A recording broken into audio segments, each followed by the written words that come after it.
Okay, we're on to family, and the title of this chapter is What is Family? And you may think, well, that's kind of a silly question because we all know what family is. Well, we do and we don't. Basically, it's important to understand that the concept of family is socially constructed, and what's family in one culture is not family in another. And it's a lot more complicated than you might imagine in terms of how to define family. And there's certainly been a lot of changes over time and over cultures with that definition of family. But the traditional definition of family uh, that your text gives you is two or more people who are related by blood, marriage, and occasionally by adoption. So that may or may not fit anymore, right? Historically, the most common form of the family in Western cultures was the two-parent family. But friends and, you know, very distant relatives, etc. And I love this. Pets are often considered family. I know my dog is, and all the dogs I've had have been definitely part of the family. So I'm sure some of you feel that way too. And so there's something called a joint family or extended family. That first one I mentioned to you is a nuclear family, the two-parent family, etc. But a joint or extended family is three or more generations of blood relatives that live in a single household or compound. That most often, so it's the three or more generations. So, for example, grandparents, their children, and then the grandchildren. That's three generations. But it also includes, often cousins, aunts, uncles, and other relatives, as well as grandparents. And then variations of that exist around the globe in South Asia, Southern Europe, South Pacific, and many more. That's a very common form of marriage, family, that extended family concept. So the modern criticism of that definition I gave you at the beginning is that it's too narrow, that modern families, that doesn't define modern families. Let's go back and look at that definition. Two or more people who are related by blood, marriage, and occasionally by adoption. That's a very, very narrow definition. And modern families exist in many forms. There's the single parent family, foster families, same-sex couples, child-free families, etc. And they all vary from the traditional norm. But common to, here's what we can say generally, with some exceptions about families, is that all of those forms I just mentioned, what's common to them all is commitment, caring, and close emotional ties. So the changes in the family that we see today have come about in part due to the increase in divorce and remarriage, to the getting rid of the stigmatization of divorce. It used to be extremely stigmatized. When I was in grammar school, there were not that many kids who had divorced parents, and now we know that it's very common, and that's because the stigma was taken away. And then legally no fault divorce came in. You didn't have to blame one or the other or prove something awful about one of the other partners anymore, which you before no fault divorce you did have to do that. So the changes in the form of the family have come about in part due to the increase of divorce and remarriage. So today, in many cases, people don't grow up with their family of orientation, with that original family, but they become part of a step family or a blended family. And whether it's a single parent, joint, or two-parent family, your family of orientation, or the family into which you were born, is usually the primary social context for young children where they learn about relationships. Now, that depends on how long you are in that family that is an intact family of origin. If you're only there for a month or two when you're an infant, then that's a different situation. But in general, it's that original family where we learn about relationships, and we'll see that later as we get to the attachment theory and how that affects people. So the family systems theory is how this chapter begins looking at family, and you might remember that from chapter 1 where we looked at theories of the family. The family systems theory, as a refresher, sees each person has a role to play in his or her family, and that role, like actual roles in a drama, come with certain rules and expectations that go along with them.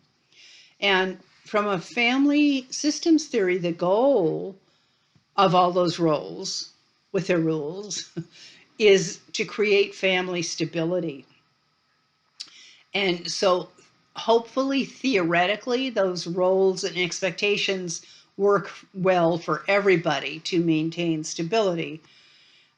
But when, as so often happens, the role of a family member changes, then so do the roles and expectations. And that causes everyone in the family to compensate and make adjustments. Remember the mobile that I talked about? In fact, I put up a film in the first week of John Bradshaw with the mobile, saying you can't change one aspect or one person in a family without the whole thing moving and changing and having to adjust. So let's look at the family of procreation. The family of procreation is the family when you grow up and create a family and procreate with it. So basically, your partner and the child that you have or adopt, or however you wind up with a child. That's a family of procreation. So gender is major, and that's a major way of assigning roles in a family. So traditionally, going back to how things were until, gosh, the 70s, really, in the second wave of feminism, women's roles, and this is true in many parts of the world still, were housekeeping and childbearing. Those were the women's responsibilities. Men were the protectors and providers of resources. And, as you know, that's kind of an outdated way of thinking about family today. And the roles are changing and completely, very much so. Today, women work outside of the home. There are men who stay home and take care of their kids and help with the domestic household routines that have to be done. But regardless, and despite of that, women still do much more of the housekeeping and child rearing than do men. And if they're working outside of the home and doing that, that's called the double shift. They work their shift at work and they come home and they work some more. They cook dinner, they throw the laundry, and they help the kids with their homework, etc., etc. Not that men don't do some of those things. It's just that the percentage when they do these work percentages of labor at home with couples, women do, much, much more. So parental roles have an impact on the ambitions of children. The research shows that when fathers shared more equally in household duties and or mothers worked outside of the home, it had an effect on the daughters, and it influenced how the daughters thought. In both cases, with fathers helping more in the home and mothers working outside of the home, the daughters were more likely to have ambitions toward careers and less gender and also to pursue careers in less gender stereotyped professions. Apparently, they did not do the research on male children, which is kind of interesting, on sons, or if they did, they didn't include it in this chapter. So how families develop? How do they develop? Well, the first thing that happens is this human need for intimacy. And that's a universal need. Now, it does vary. It's much more intense in some cultures than others, and Western cultures have apparently a much stronger need, which has been socialized into us through our romantic movies and songs and all that, for intimacy. But it is a universal need, and we seek out close and meaningful relationships during the course of our lives to have that feeling of intimacy. Our best friends and our even pets sometimes, whatever, but certainly our romantic relationships is where we see that. So adult intimate relationships usually stem from infancy. How we operate, let me put it this way, how we behave in adult intimate relationships stems from infancy and our relationships with our primary caregivers, which usually and historically is the mother. Okay. Now, this is kind of the joke. It's not such a joke, but about Freudian therapy is that it was toilet training that was the problem. It was always the mother, something the mother did, right? Well, part of the reason that Freudian analysis developed that way, and it kind of sounds like it when we're talking about attachment theory, is because most of the time, and historically, but even still today, most of the time, the vast majority of caregiving of infants is between the mother and the infant. Okay, so that's why it's not because mothers are bad or good or whatever. It's just that that's the reality. So that's why much of the way we relate in intimate relationships connects back to that original intimate relationship, which is with our mother. And so that now we get into attachment theory. So different types of caregiving, usually maternal, but not necessarily. Could be a grandmother who raised you, or maybe you had a father who was, it's very rare, who was as attached and gave as much care as a female in your life did, but it's not common. So different types of caregiving result in different types of relationship attachments. So those lucky enough to have wonderfully responsive mothers who soothe their crying infants, those infants have what is called secure attachments. There have been studies, lots of studies, cross-culturally, dealing with attachment theory. And indigenous children or children in traditional cultures often have much more secure attachment personalities because they're carried close to a mother's body constantly. They sleep with the mother or the parents. They're not separated in in a separate room in a little crib with hard bars.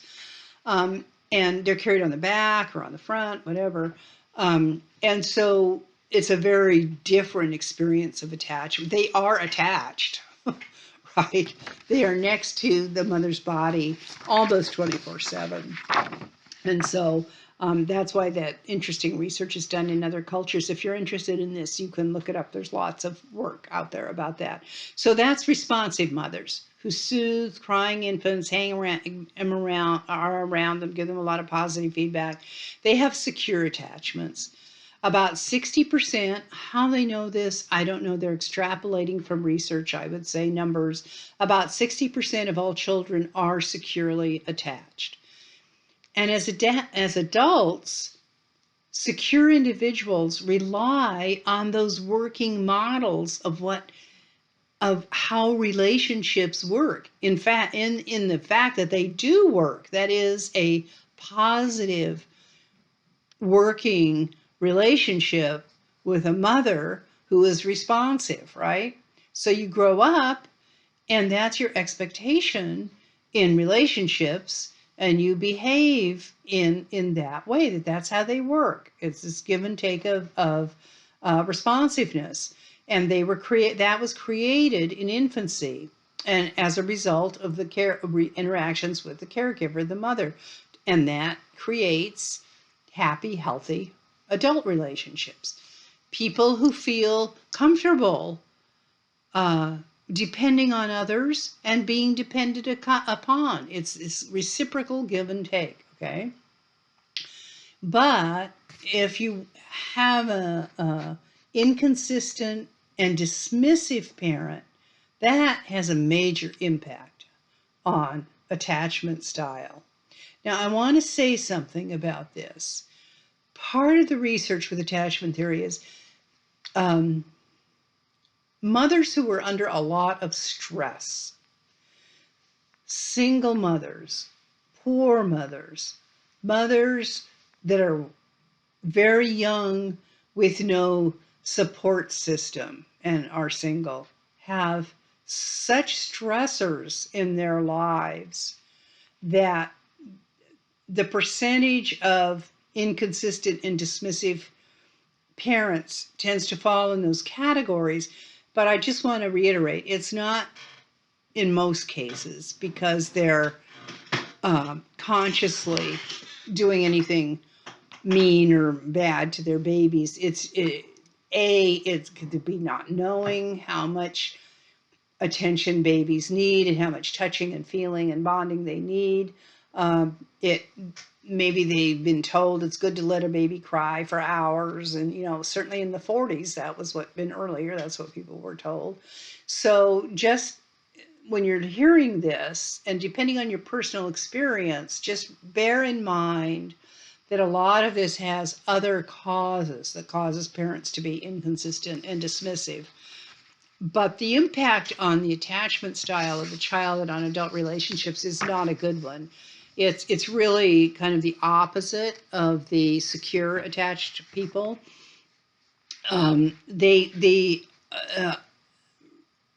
Research shows that this kind of removal of parent responsiveness, caregiving responsiveness, they feel separated from, and they don't have that connection that they needed to have to come out of it securely. And so the research they did was on separating and reuniting, separating infants from caregivers and then reuniting them with the caregivers and seeing what the baby's behavior was. So in about 20% of the babies that when they were reunited, even before they were separated, they were anxious, even before, but especially during the separation. They're called resistant, okay? And about 20% were called avoidant. And that is they actively avoided the caregiver after separation. They avoided the mother when they were reunited with her after they were removed and then given back to her. This is not over days. This is just a short period of time as a research project, like maybe 10 minutes or 20 minutes or something. So some of them acted in a way that was anxiousness. Both before they were removed, they picked up on that somehow. And then and especially during that separation with the mother, they were very anxious. They're called resistant. And then avoidant. And then the resistant ones were, the avoidant ones were actively avoided the caregiver when they came back. So as adults, here's what happens. The anxious ones, the babies that were anxious before they were removed and anxious when they were returned to their mom, become what's called anxious resistant adults. And their MO is kind of worrying about that others don't love them, and they can become very frustrated and angry when their needs aren't met. The other babies that were avoidant when they were returned to their mother, they didn't, after being separated, they become anxious avoidant adults. And they're people who seem not to care very much at all about intimate relationships. They're uncomfortable being intimate, and they're uncomfortable depending on others or have others depend on them. This is a type of male in particular that women in particular have issues with and complain about. You know, there's no commitment. You can't get truly intimate. They won't tell you what they really feel, you know, that type of thing. Anxious, avoidant adults. Now, you can change this. Those patterns can be changed.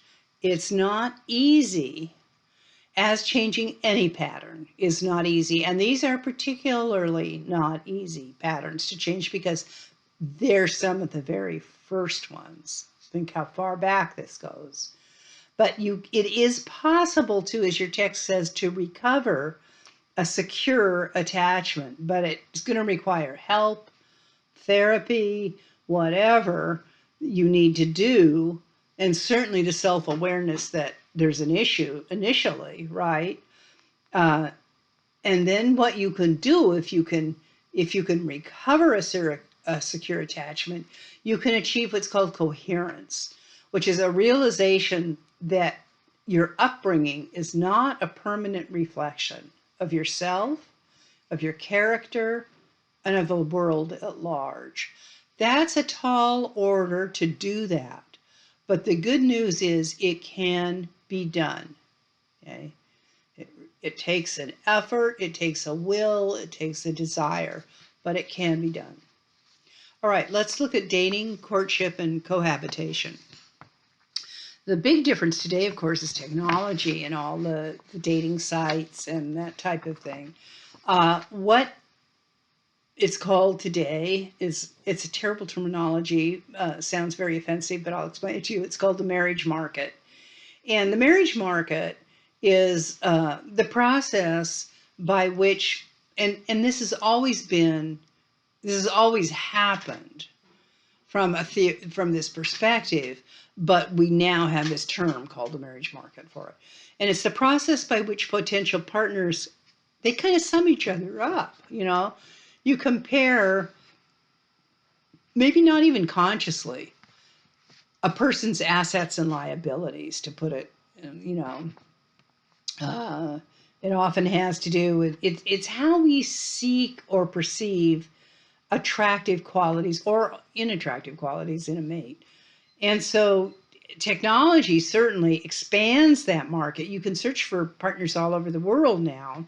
It also allows the filtering of undesirable prospects. So you could put in your thing. I've never been on a dating website, but I'm sure you can put in people with college degrees only.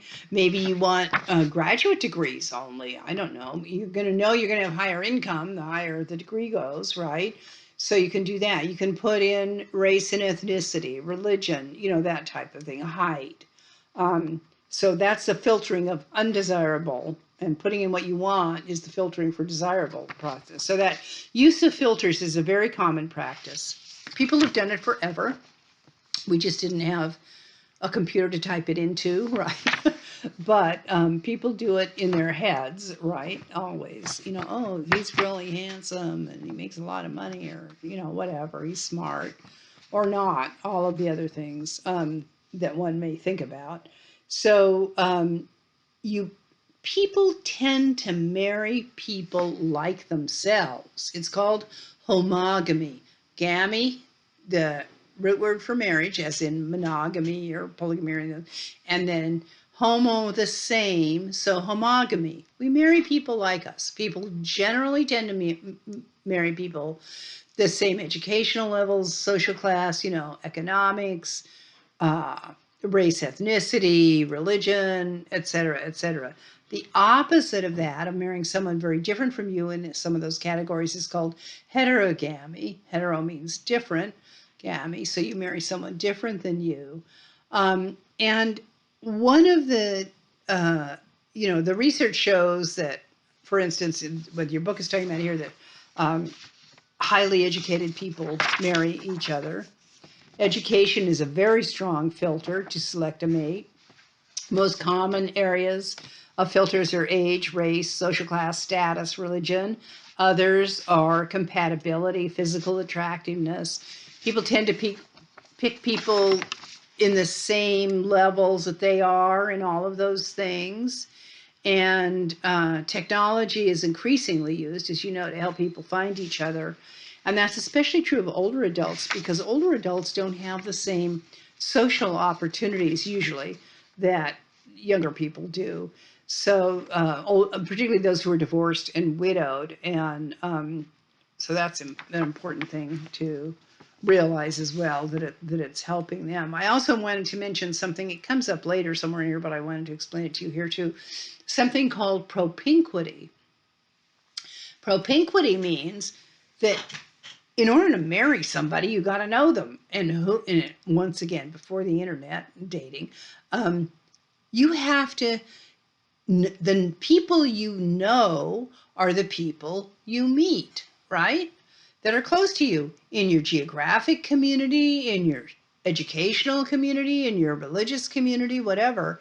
So we tend to marry people or get together with people that are around us. As I said, dating sites have changed that to a certain extent. But I used to ask in class, what are your chances of marrying a lawyer with a Harvard Law degree? Well, virtually nil if you're sitting in a classroom in Coos Bay, Oregon. What would up your chances going to law school at Harvard, right? And then you're going to be sitting in classes with a bunch of potential Harvard Law graduates. So that's an example of propinquity. Okay. All right.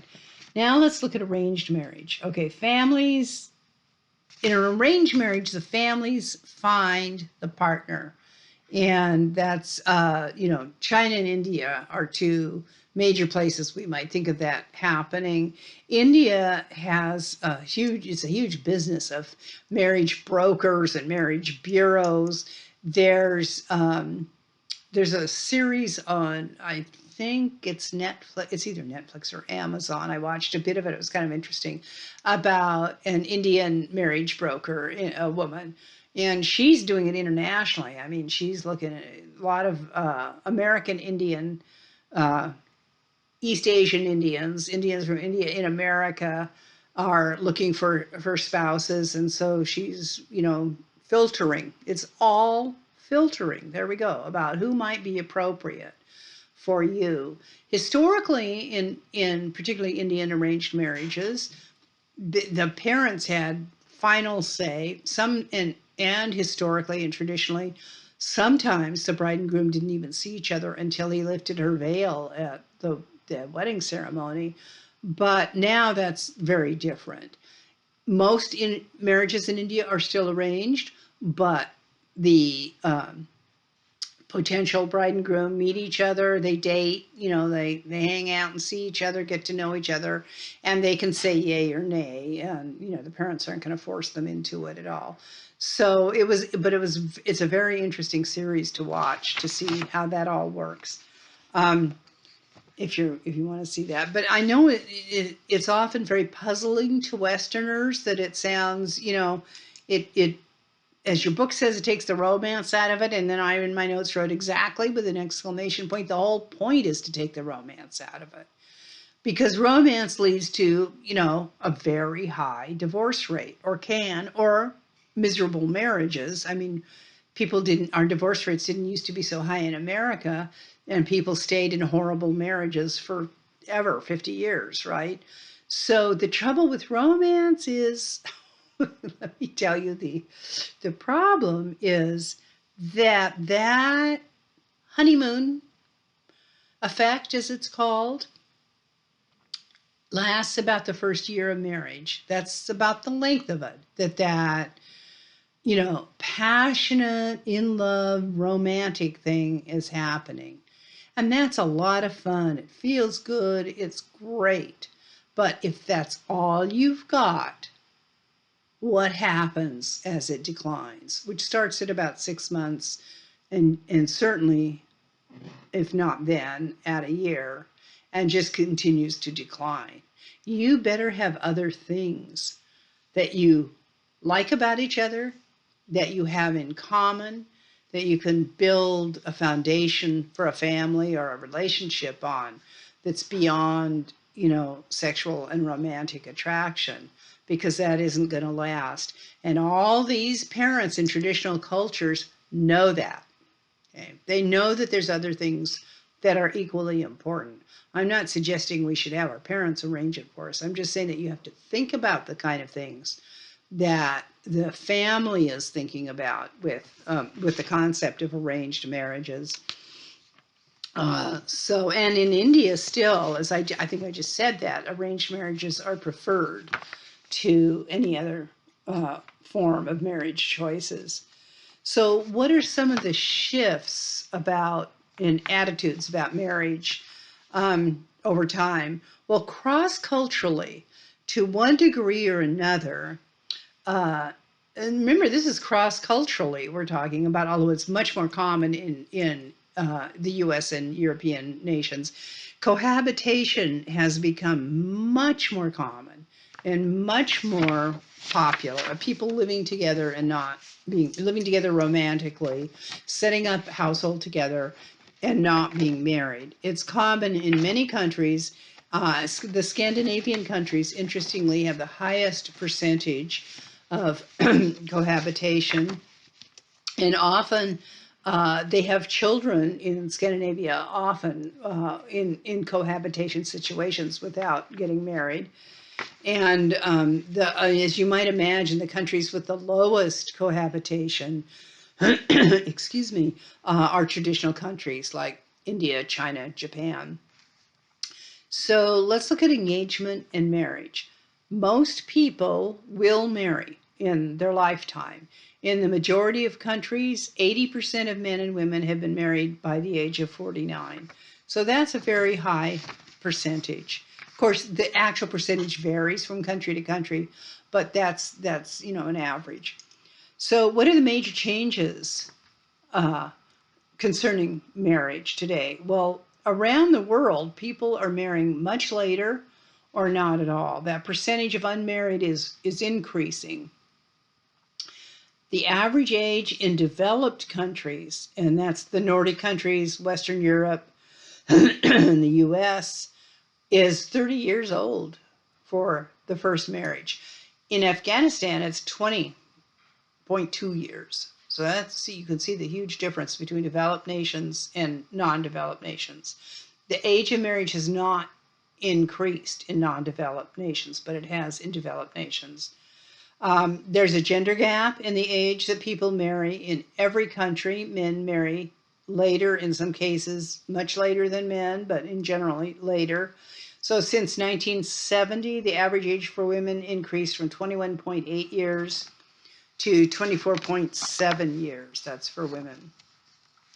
What about engagements? Well, there are very small differences in different countries about engagements. As your book points out, which hand the ring is worn on and who makes the proposal. But in general, there's some form of announcing prior to a marriage that you're going to get married, or the family announces it in arranged marriages. And then what the processes are during the engagement are different, but similar from country to country. There's been some real changes in how children come into the picture with marriage and family.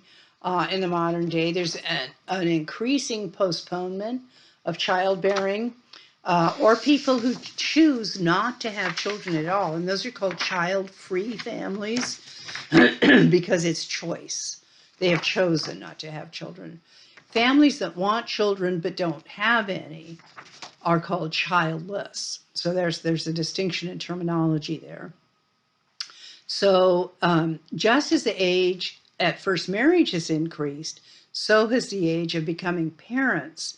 The average age of a first-time mother in the U.S. is 25 now, which is up from 21 in 1979. And younger than that, around 19, I think in the generation before that. In Switzerland, it's 29.4, the average age of a woman to have her first child. And in Japan, it's 29.9, so almost 30 years old in Japan. And part of that is because I think people are increasingly realizing that parenting is not something to be taken lightly. It has its positives and negatives. For example, many parents say that having children increases their well-being and has enriched their lives. And compared to non-parents, parents are found to be more positive about their lives. That's what I'm talking about, that enrichment of lives. But on the other hand, the research also shows that parents, compared to non-parents, are more likely to be depressed, to report lower levels of marital quality, and to feel that their relationship with their partner is more business than intimate. So that's the downside as well. So the thing I think to remember out of all of this chapter, which was a short chapter, but is that if you become a parent, your parenting style, and we're going to study that next week, by the way, will impact your child's future success in romantic and in their parenting relationships, in romantic relationships and parenting relationships. Now, that's a heavy load to lay on people. I do understand that. The book points this out, and it's important to know. The reason it's important to state is that it might enable you to think more clearly about having children and when it's an appropriate time in your life to have children, when you're willing and able to give the kind of attention and bonding that leads to, a positive attachment situation with your children, where there's modeling of positive relationships between partners, between parents, of whatever, gender orientation or however the kids got there. I think that's why that conclusion to the chapter is there, to just remind us of that. And certainly next week's chapter will delve deeper into those issues. Okay, see you next week.